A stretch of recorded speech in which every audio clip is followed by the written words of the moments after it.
Assalamualaikum warahmatullahi wabarakatuh. Perkenalkan, nama saya Aan Selin Edi Putra dari Prodi Sistem Informasi Fakultas MIPA. Kali ini saya akan mempresentasikan hasil diskusi kelompok kami mengenai implementasi dan pengembangan bisnis intelijen di sektor pertanian. Sebelum itu, perkenalkan eh, teman kelompok kami, Rahmatia dengan ekonomi 004, Nabila Atila dengan ekonomi 012, Rasyad Bima Satya dengan ekonomi 024, saya sendiri dengan ekonomi 031, Jonathan Puan dengan ekonomi 067, Elva Apriyatiman dengan ekonomi 076, dan Muhammad Ilham Hendra dengan ekonomi 081. Sebelum itu, sebelum lebih lanjut, saya akan menjelaskan mengenai latar belakang hasil diskusi kami. Teknologi bisnis intelijen atau BI merupakan alat penting dalam mendukung pengambilan keputusan di berbagai sektor termasuk pertanian. Di daerah terpencil, banyak petani mengalami kesulitan dalam mengakses informasi penting, seperti prediksi cuaca, kondisi tanah, dan harga pasar. Dan semua ini sangat penting untuk keberhasilan usaha tani. Keterbatasan ini menyebabkan rendahnya produktivitas dan tingginya risiko gagal panen. Bisnis intelijen menawarkan solusi berbasis data untuk mengatasi tantangan ini. Namun, penerapannya di daerah terpencil masih sangat terbatas karena minimnya akses terhadap teknologi yang memadai. Adapun potensi teknologi bisnis intelijen, yang pertama itu adalah prediksi cuaca yang akurat. Dengan teknologi ini, petani memungkinkan mendapatkan prediksi cuaca yang akurat, sehingga mereka dapat merencanakan waktu tanam dan panen lebih baik. Yang kedua, yakni optimalisasi penggunaan pupuk dan air. Dengan analisis kondisi tanah melalui bisnis intelijen, petani dapat mengoptimalkan atau memaksimalkan penggunaan pupuk dan air untuk mengurangi pemborosan dan meningkatkan efisiensi. Yang ketiga, akses harga pasar terbaru.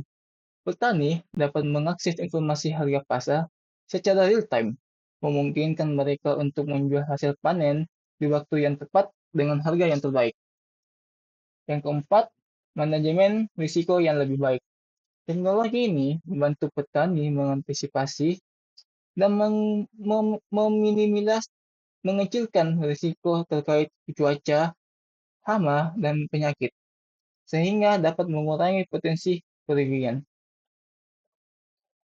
Adapun tujuan dari ide kami, yang pertama itu adalah menjelaskan bagaimana bisnis intelijen dapat diterapkan dalam bidang pertanian.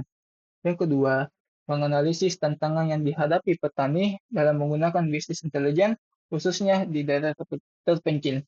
Yang ketiga, mengembangkan solusi untuk mengatasi tantangan tersebut, agar pelayanan pertanian menjadi lebih baik dengan bantuan teknologi bisnis intelijen.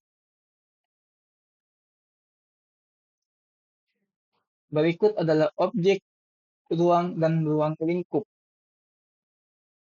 Penelitian ini difokuskan pada implementasi dan pengembangan bisnis intelijen di sektor pertanian dengan fokus utama pada daerah terpencil.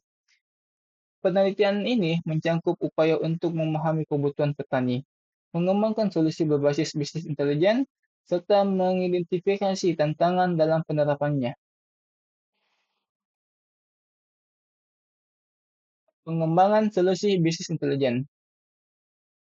Di sini tuh ada 5 poin. Yang pertama adalah sistem monitoring kondisi tanah dan cuaca. Sistem ini dapat membantu petani mengetahui kapan waktu terbaik untuk menanam berdasarkan kondisi tanah dan cuaca. Misalnya pada aplikasi mobile atau perangkat sederhana, dapat memberitahu melalui notifikasi kepada petani jika tanah sudah siap untuk ditanami atau kapan hujan yang akan turun. Yang kedua, sistem peringatan dini untuk penyakit tanaman dan hama. Sistem ini menggunakan teknologi sensor dan visual, misalnya gambar dari drone atau satelit, yang diintegrasikan dengan analisis data bisnis intelijen untuk mendeteksi gejala awal serangan hama atau penyakit pada tanaman. Aplikasi akan memberikan peringatan dini kepada petani jika ada tanda-tanda penyebaran penyakit atau populasi hama yang meningkat. Dengan demikian, petani dapat melakukan tindakan pencegahan seperti penyemprotan pestisida atau isolasi tanaman yang terinfeksi sebelum kerusakan menyebar. Yang ketiga, pemetaan area potensial untuk pengembangan lahan baru. Dengan memanfaatkan data geospasial yang diintegrasikan dalam sistem bisnis intelijen, petani dapat mengidentifikasi area baru yang potensial untuk dikembangkan menjadi lahan pertanian. Pemetaan ini mencakup analisis kesesuaian lahan berdasarkan jenis tanah, ketersediaan air, dan akses pasar terdekat. Sistem ini akan membantu petani atau kelompok tani dalam mengambil keputusan strategis untuk memperluas usaha mereka. Yang keempat, aplikasi mobile untuk informasi pasar dan prediksi harga. Dengan aplikasi mobile yang sederhana, petani dapat melihat harga pasar terkini sehingga mereka bisa menjual hasil panennya dengan harga yang terbaik. Yang kelima, platform petani berbagi data antar petani. Sebuah platform di mana petani bisa berbagi informasi dan tips, misalnya bagaimana cara mengatasi ladang ketika hujan, sehingga petani bisa belajar dan dari pengalaman tersebut. Adapun permasalahan dalam pertanian di daerah terpencil, yang pertama itu adalah akses terbatas informasi. Petani sering kesulitan mengakses informasi, harga pasar, atau kondisi tanah. Yang kedua, pengolahan sumber daya yang kurang efisien. Tanpa data yang akurat, petani seringkali menggunakan pupuk atau air secara berlebihan, yang bisa berdampak pada biaya dan hasil panen. Yang ketiga, keterbatasan penggunaan teknologi. Banyak petani yang belum familiar dengan teknologi digital atau bisnis intelijen, sehingga sulit bagi mereka untuk memanfaatkannya. Berikut tahapan implementasi dan pengembangan bisnis intelligence dalam bentuk logbook. Yang pertama itu adalah identifikasi tema dan perencanaan proyek.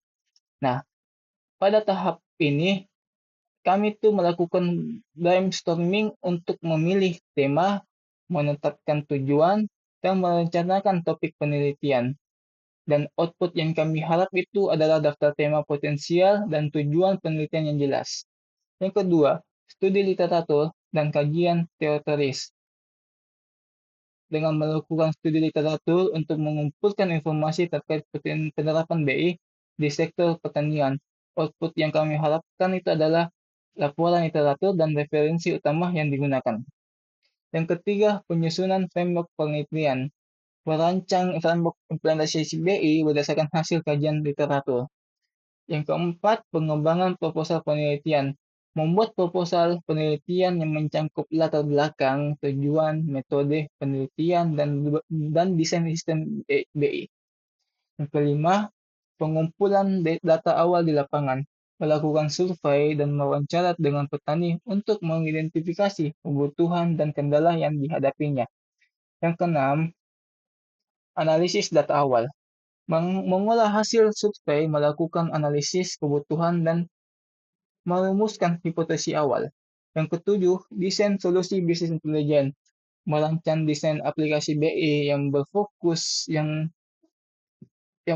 pada pemantauan kondisi tanah, prediksi cuaca, dan harga pasar. Yang kedelapan, pengembangan prototipe aplikasi. Pengembangan prototipe awal aplikasi bisnis intelijen berbasis mobile. Yang kesembilan, uji coba prototipe pada penggunaan awal.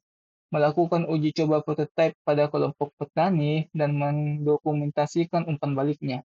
Yang ke-10, perbaiki prototipe berdasarkan feedback. Mengembangkan versi lanjutan dari prototipe berdasarkan umpan balik dari pengguna awal. Yang ke-11, pengembangan dokumentasi teknis. membuat dokumentasi teknis tentang sistem BI yang dikembangkan, meliputi arsitektur, sistem, algoritma yang digunakan, dan API. Yang ke-12 adalah finalisasi framework dan penyusunan bab 1. Menyusun bab 1 yang mencakup latar belakang, pembahasan masalah, tujuan, dan ruang lingkup penelitian. Yang ke-13 adalah penyusunan bab 2 atau literatur review. Mengembangkan bab 2 dengan literatur yang lebih kaya, mencakup kajian teoritis dan framework implementasi. Yang ke-14, penyusunan bab 3, metodologi penelitian. Menyusun bab 3 yang mencakup metode pengumpulan data, desain solusi, dan teknik analisis yang digunakan. 15. Penyusunan bab 4 hasil dan diskusi. Menyusun bab 4 yang berisi hasil implementasi dan uji coba aplikasi, serta diskusi tentang efektivitas sistem. Yang ke-16, penyusunan bab kesimpulan dan rekomendasi. Menyusun kesimpulan berdasarkan hasil penelitian dan memberikan rekomendasi untuk pengembangan lebih lanjut. Yang terakhir, finalisasi makalah. Mengintegrisasikan semua bagian makalah, melakukan penyelesaian dan finalisasi dokumen penelitian. Adapun manfaat bisnis intelijen dalam peningkatan layanan. Yang pertama itu adalah mengurangi risiko gagal. Dengan informasi cuaca yang akurat, petani bisa menghindari waktu tanam yang tidak tepat. Yang kedua, penggunaan sumber daya yang lebih efisien. Dengan data yang akurat, petani bisa menggunakan pupuk dan air sesuai kebutuhan. Yang ketiga, meningkatkan pendapatan. Dengan akses langsung ke harga pasar, petani bisa menjual hasil panen pada saat harga yang lebih menguntungkan. Adapun perbedaan fasilitas pertanian berdasarkan daerah. Daerah yang memiliki akses teknologi lebih baik cenderung menunjukkan tingkat produktivitas yang lebih tinggi dibandingkan daerah terpencil. Teknologi bisnis intelijen bisa membantu mengurangi kesenjangan ini dengan memberikan informasi penting secara langsung kepada petani di daerah terpencil. Adapun tantangan yang kami hadapi dalam implementasi bisnis intelijen. Yang pertama itu adalah keterbatasan infrastruktur. Banyak daerah yang belum memiliki akses internet atau jaringan telekomunikasi yang stabil yang diperlukan untuk menjalankan aplikasi bisnis intelijen ini. Kurangnya pengetahuan teknologi. Petani di daerah terpencil umumnya kurang familiar dengan teknologi modern, sehingga perlu adanya pelatihan untuk meningkatkan pemahaman mereka tentang penggunaan bisnis intelijen. Yang ketiga adalah biaya implementasi. Meskipun dalam jangka panjang BI akan menguntungkan, tapi sangat berat pada biaya implementasi yang awalnya. Dan ini menjadi kendala bagi banyak para petani yang kecil. Dari penjelasan-penjelasan yang telah saya jelaskan, kami dapat menyimpulkan implementasi bisnis intelijen di bidang pertanian menawarkan potensi besar dalam mengatasi tantangan yang dihadapi oleh petani, khususnya di daerah terpencil. Dengan memanfaatkan teknologi bisnis intelijen, petani dapat mengakses data penting seperti prediksi cuaca, harga pasar, dan kondisi tanah untuk meningkatkan produktivitas dan mengurangi risiko gagal panen. Namun, penerapan ini masih menghadapi jumlah masalah yang termasuk keterbat antara lain itu adalah keterbatasan infrastruktur, kurangnya pengembangan teknologi di kalangan para petani, dan tingkat biaya awal yang sangat tinggi. Dengan solusi yang tepat, seperti pelatihan dan pengembangan infrastruktur, serta desain aplikasi yang mudah digunakan, kami harap teknologi BI ini dapat memberikan peluang besar untuk meningkatkan efisiensi pertanian dan kesejahteraan petani secara keseluruhan. Baik, eh, terima kasih telah mendengarkan pemaparan ide kami. dan kami harap bisa berdampak baik pada sektor pertanian, terutama di daerah terkecil. Sekian, terima kasih. Apabila ada satu kata salah, mohon dimaafkan. Assalamualaikum warahmatullahi wabarakatuh.